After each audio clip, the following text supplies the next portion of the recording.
Elementary pa lang, napapansin na nila mga gawi kong parang hindi pambabae. Kasi bis na Chinese garter, laruan ko ay text sa cholens. Tapos kajamin ko lagi noon mga sigang lalaki sa amin.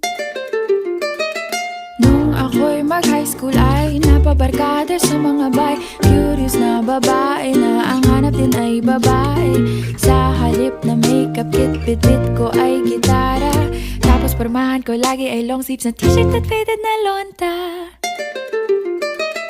Pero nung makilala kita, nagbagong bigla ang aking timpla. Natutuwa ko na magpariban at mag-ahit ng kilay at least once a month. Hindi ko alam kung anong meron ka na sa akin ay nagpalambot ng bigla. Sinong mag-aakalang lalaki pala ang bibihag sa tulad kong tigreng gala.